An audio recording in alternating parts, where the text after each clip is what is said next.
Hi there, welcome to the 4D's of execution. So as you may already know, we have a book of the month with Allume, and our book of the month is the 4D's of execution.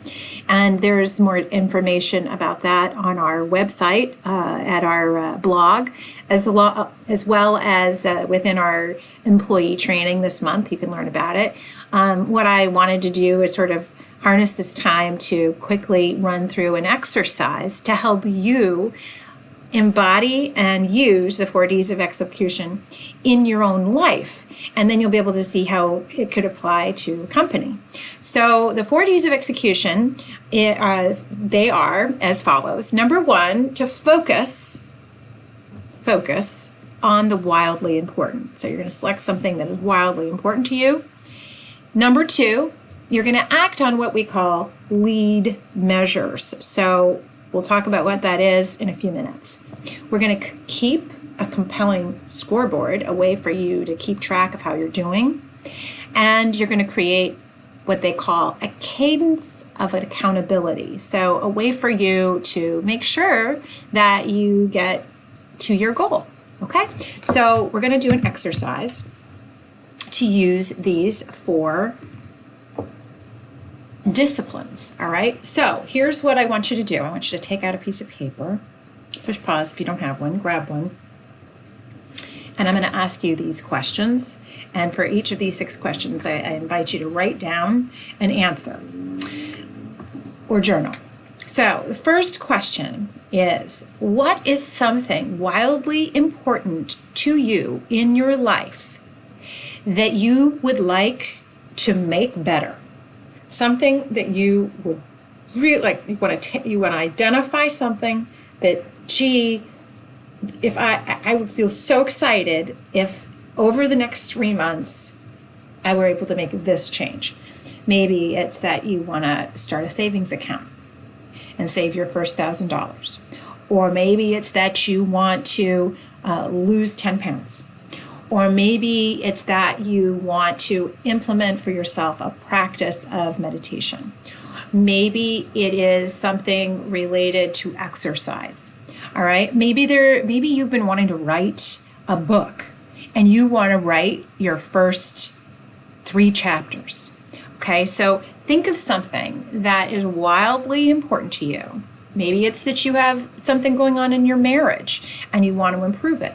Maybe it's that you would like to have a relationship in your life and you don't have one, and you would like to focus on that and see what you could do to learn about how to get yourself in the right place to attract a soulmate, right? It could be anything, something important to you. You want to focus on one thing that you'd like to transform or make better in the next 3 months. So go ahead and write down something.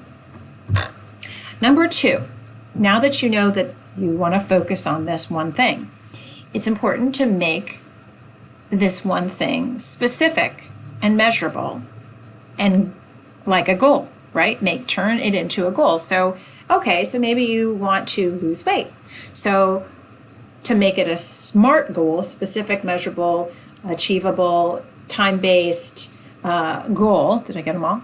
In order to do that, you would need to identify exactly how much you want to lose. So I want to lose 10 pounds. I want to go from 125 pounds to 115 pounds. And I want to do that starting today, May 1st, and I want to complete it by August 1st, right? I want to be there by August 1st. So that's a goal. So go ahead and write down your wildly important goal. That, my friend, is called a WIG.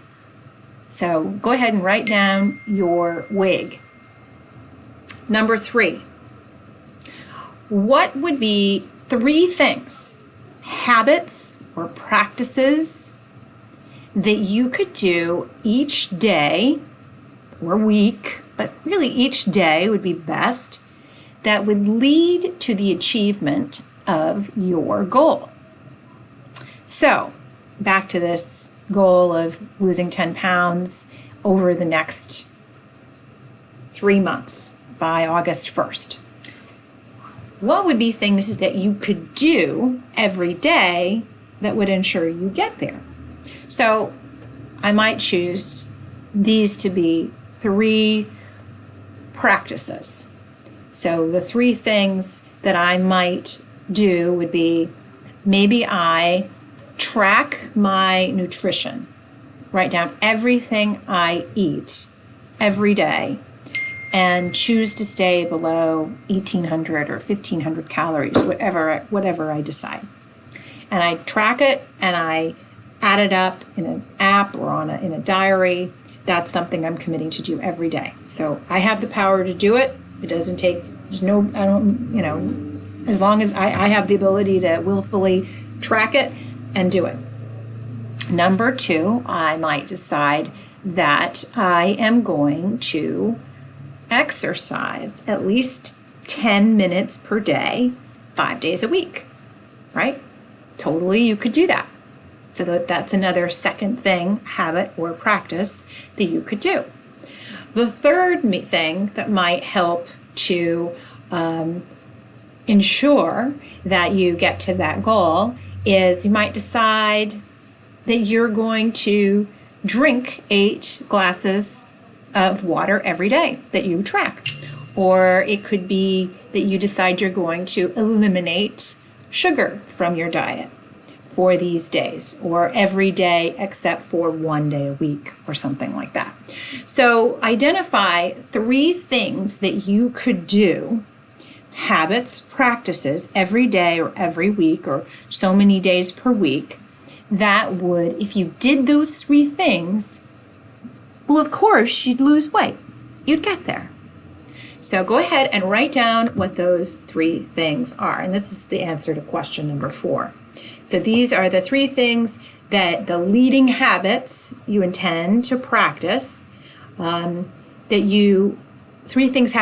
number 3, that would get you to your goal. Next is number 4. So you're going to transform these things into leading habits you intend to practice and post them clearly in at least 3 places in your physical environment.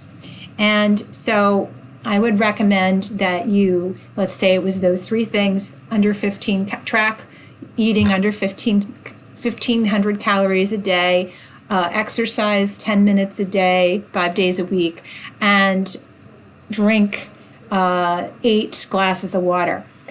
I would then post those goals on a piece of paper and put them in 3 different places. So you have visual reminders in your environment reminding you these are the things that to focus on. These are the things to do that will help you get there. So I would put it on my refrigerator because I like to have things in my refrigerator. I'd probably put it on the wall in my office because I am in my office all the time. I probably would actually put it on a sticky note to put on my computer so it would remind me. Another place I sometimes put things is in my medicine cabinet. I open my medicine cabinet and there's the inside of it. And on the insides of the medicine cabinet, sometimes I put indicators of things I'm working on. So that's something, just 3 places. Could even be on your dashboard, in your car, if you're in your car a lot. 3 places in your life to remind you what your practice is on. That's number 4. Number 5, on a physical calendar. Every day for the next 3 months, I invite you to check off the days you stayed on track with each of your lead measures. So you literally would have a calendar, right? And every day you go in and I just make for myself a little note, a little checkbox, and so you could have a little open checkbox and 1,500 calories, an open checkbox and exercised, a little open checkbox and drank 8 glasses of water. And if I did it, I'd go check, check, check. If I did one, I'd go check. If I didn't do the other, I'd leave it blank, right? And then tomorrow I'd go and do the same thing. Have the 3 things. It's important to have that muscle memory, recommitting, writing down those 3 things you want to do, and then give yourself acknowledgement by check, check, check. So having a compelling scoreboard where you're seeing how you're doing at the game and you're seeing every day you're making progress and you're seeing, okay, yeah, I did exercise 3 days this week. Maybe I didn't do 5, but I got to 3. Next week, I'm going to get to 5. And that's really going to help me. right?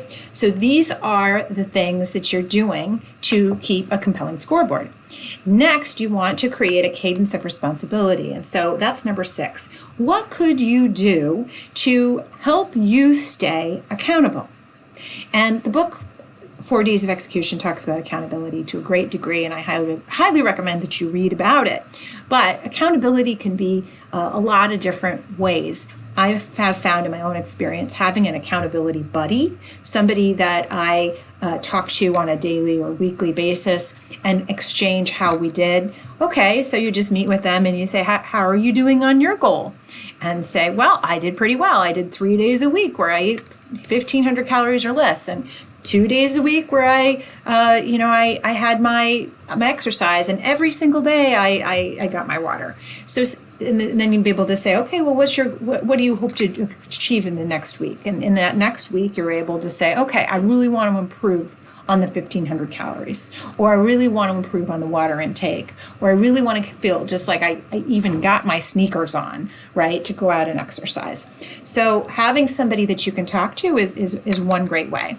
Another great way is by, if you could have a virtual accountability buddy, or you could have a place that you post. So one thing I've done in the past is I will sometimes have a blog page or something that I post what I'm up to, and that if I have to report back, then it sort of raises my game, if you will, and helps me recommit.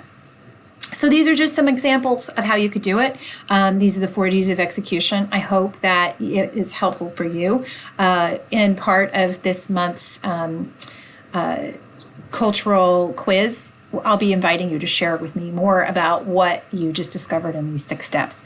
Thanks a lot, and I hope this helps you have a remarkable life and go do remarkable things in the world, and hopefully it spills over to remarkable care for our sweet and loving patients and families. So go make the world a better place.